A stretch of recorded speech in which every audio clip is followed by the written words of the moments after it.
This is Rabbi Klein from the Greater Miami Jewish Federation. Right now, we're in the beginning of Sfirat HaOmer, the counting of the Omer. And the question is, why do we count at all?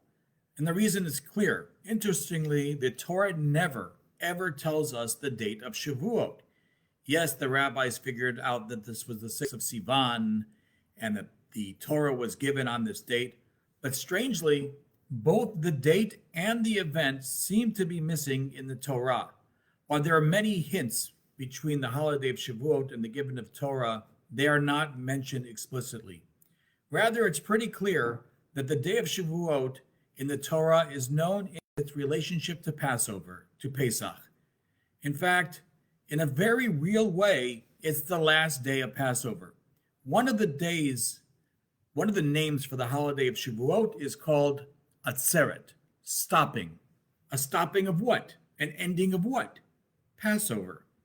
What's the connection between these two holidays? 49 days, counting from Passover to Shavuot.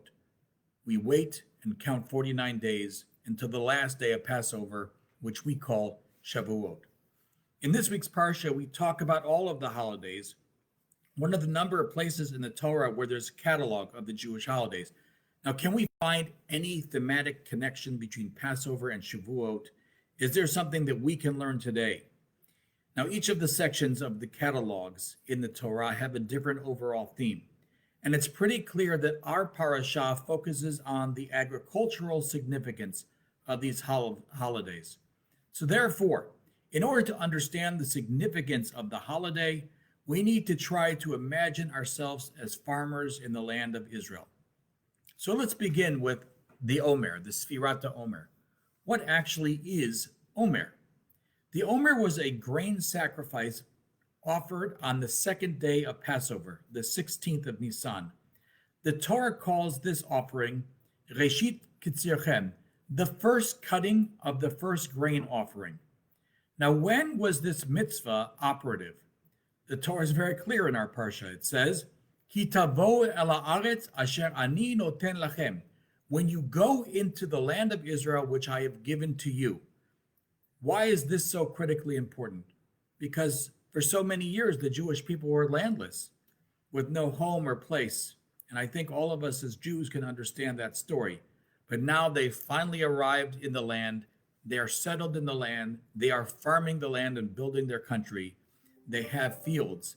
And at this point in time, they can bring this Omer, this sacrifice. When do we give this offering? On Passover. Another name for the holiday of Passover, according to the rabbis, is Chag HaAviv, the holiday of spring.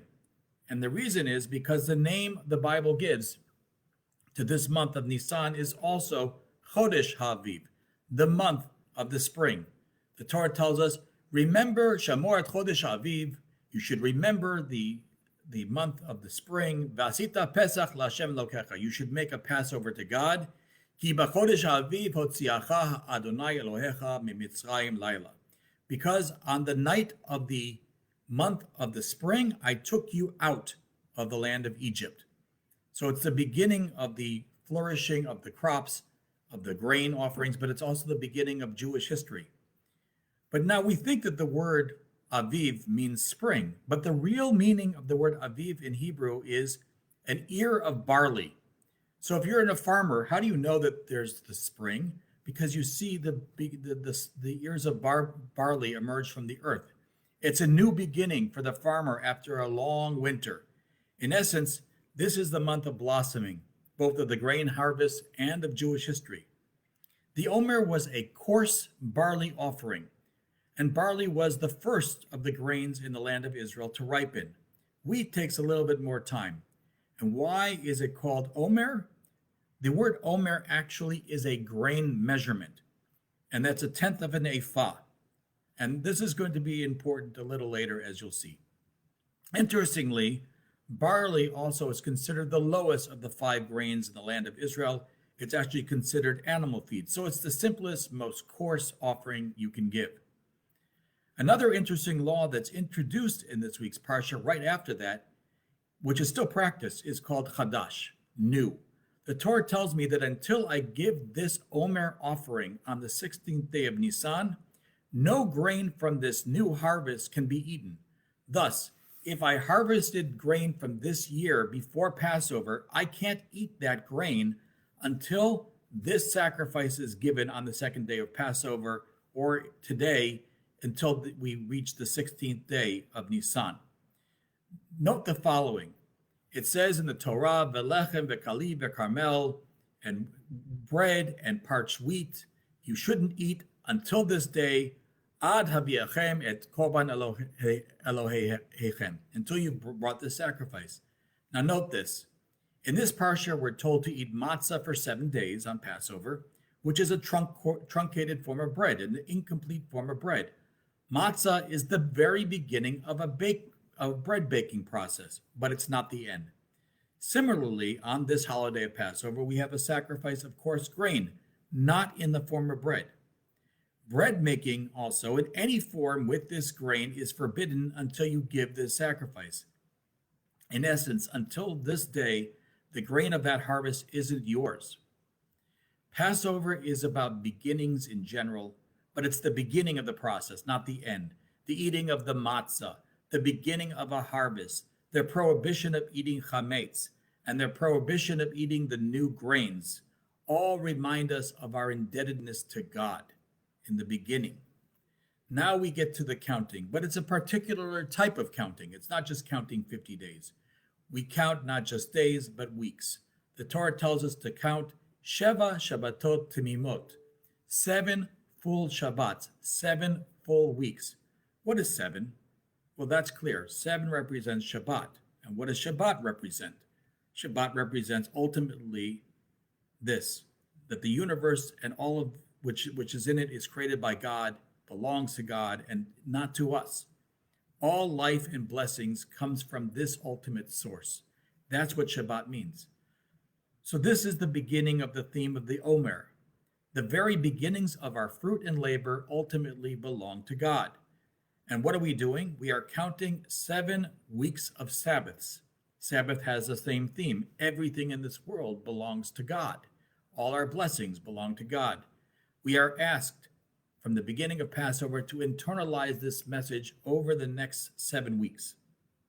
As we see other grains begin to ripen, we deepen and internalize this theme of gratitude. These crops are indeed the fruit of our labor. We live in the land and we farm the land. But the fruit would not have come to fruition without those blessings from above, without the sun, the rain, the air, the nutrients in the soil, all things that are very unpredictable. And then we come to the holiday of Shavuot after the 7 weeks. And what do we learn? Mimoshvotechem taviu lechem tinufa. You should bring a bread offering to God, 2 loaves of bread. And it says specifically these 2 loaves of bread need to be chametz, leavened bread. Now, first note, the Torah emphasizes that you should bring this offering from your land, from your settlement. And again, remember, there was a time when we didn't have a place and we were wanderers. And second of all, you should bring bread, and not any form of bread, but leavened bread, chametz. Unlike Passover, where we cannot eat chametz, here on Shavuot, the Torah commands us the last day of Passover, in a sense, to specifically bring bread. Bread and chametz represents the end of a process that's begun 50 days earlier. It is a certain type of process, bread, a human process. Production of bread is rather labor intensive and requires transformation. If you never saw bread before and saw a stalk of wheat, I don't think you'd make that connection between the stalk of wheat and the loaf of bread. It takes human transformation, what we would call technology and human innovation, to create that. Precisely at the moment of our fruits of our labor, our power and creativity, we bring a sacrifice again of the 2 loaves to God. Not only are the raw materials a blessing, but also our own creative capacities are also given to us by God. Interestingly, there is another offering brought on the day of Shavuot, recorded in the book of Deuteronomy, Devarim. A person brings from the the fruits of the land of Israel, goes to the temple or the tabernacle, and is required to make the following declaration as he brings them. A declaration you might be familiar with because it's in the Haggadah. We read that my father was a fugitive Aramean. We went down to Egypt with meager numbers and sojourned there, but there he became great and very populous. The Egyptians dealt hardly with us and oppressed us. They imposed heavy labor upon us. Then we cried to God, the God of our fathers, and etc., etc. And what did God do? God freed us from Egypt with a mighty hand, and finally, God brought us to this land and gave us this land, a land flowing with milk and honey. Therefore, I now bring the first fruits of the soil to you, God, from the land which you have given me. So the connection's made very clear between Passover and Shavuot. At the moment of our success, we remember our meager beginnings, that we had nothing, that we were slaves. The text continues to say that we should not only celebrate together with God in Jerusalem, but also we need to share our bounty with others, specifically the Levite and the stranger, both people who don't have land. And in fact, our Parsha as well, immediately after the commandment to give the 2 loaves of bread to God, the text interrupts the cataloging of the holidays to mention to us to leave the corners of our field and gleanings for the poor and stranger, again to remember those people that do not have land. The realization of our own blessings and that everything is given to us by the grace of God must be translated according to our Jewish tradition into the sharing with others. Maimonides says that those who celebrate these holidays by just eating and not sharing with the poor, he says that this is a joy of the stomach, but not a true joy of the Torah, the way the Torah understands rejoicing. Rejoicing is always with others and sharing your bounty. So therefore, in essence, Passover and Shavuot are a lesson in gratitude. I think that this is an extremely important idea for us to consider. And next week, we'll think about what that means in terms of how to frame our economies, how we should think about one another in an economic sense. So this week, with the holidays, we're focusing on the personal idea of gratitude.